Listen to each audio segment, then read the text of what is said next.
Hello guys WhatsApp today is সবাইকে ঈদ মোবারক। আপনাদের সাথে আমি engineer MD Nazmul Huda and you are watching Nazmul Huda travel man. শুরুতেই বাড়ি থেকে বের হলাম ঈদের ডেতে নামাজ পড়ার উদ্দেশ্যে। তো বাড়ির রাস্তা দিয়ে হাঁটতেছি। তো এটা হইতেছে আমাদের বাড়ি। আমাদের বাড়িটা অনেক লম্বা একটা বাড়ি, আর এই যে দেখতেছেন এটা হচ্ছে পুরান বাড়ি, আর পুরান বাড়ির সামনে আমার বাইকটা। এখন যাইতেছি নামাজের উদ্দেশ্যে ঈদগাহে। তো সবাই দেখতেছেন মুসল্লিরা ঈদগাহ যাইতেছে। এই যে আমাদের ঈদগাহটা মোটামুটি মানে ছোট, তবে অনেক লোক এখানে নামাজ পড়তে আসে আশেপাশের গ্রাম থেকেও। এখন নামাজ পড়তে বসতেছি, বাট আমি একটু লেট করে আসছি, এর জন্য সবার পিছে বসতেছি। তো মোটামুটি এখানে সবাই যারা দেখতেছেন আত্মীয় স্বজন বন্ধু বান্ধব এরকম লোকই এখানে বেশিরভাগ। গ্রামের মজাটাই এটাতে, সবার সাথে নামাজ পড়ার যে মজাটা এটা মানে বলে বোঝানো যাবে না। তো নামাজ শেষে সবাই এরকমভাবে কোলাকুলি করতেছে, কথা বলতেছে, কুশল বিনিময় করতেছে। ঈদগাহের পাশেই কিছু স্ট্রিট ফুড আছে। তো স্ট্রিট ফুডগুলো আমার অনেক ফেভারিট। এটা হচ্ছে আলুর দম। তো এটার পিস 1.5 টাকা করে। তো খুবই মজা এই আলুর দমগুলো।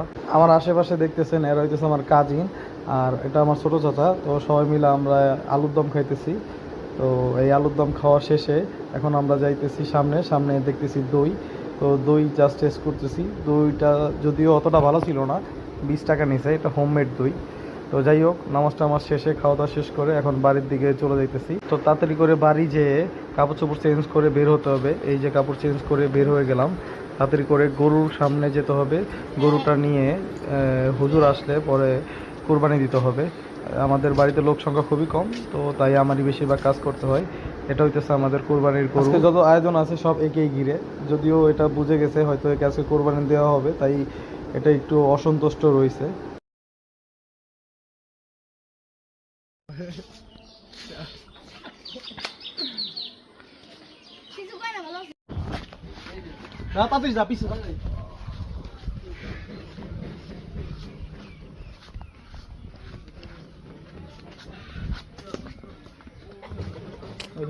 বন্ধ।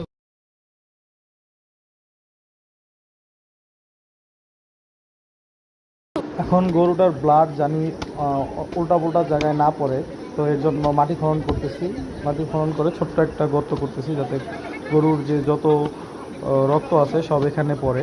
তো এখানে দেখতেছেন গরুটাকে সবাই আটকির করে বেঁধে নিচ্ছে, শক্ত করে বেঁধে নিচ্ছে, যাতে কুরবানি দিতে সহজ হয়। তো আমিও যতটা সম্ভব সবার সাথে চেষ্টা করতেছি। পুরোপুরি সমাপ্ত। এখন হুজুর চলে আসছে এটা কুরবানি দেওয়ার জন্য। মোটামুটি কুরবানি দেওয়া হয়ে গেছে এরকম একটা পর্যায়ে, আপনাদের দেখাইতেছি না, যদিও এটা খুবই ভয়ানক ছিল। এখানে গরু জবা শেষ, এখন আমরা অন্য কার্যক্রম করতেছি। তো এখানে দেখতেছেন মাংস কোপাকুপি শেষের পর্যায়ে।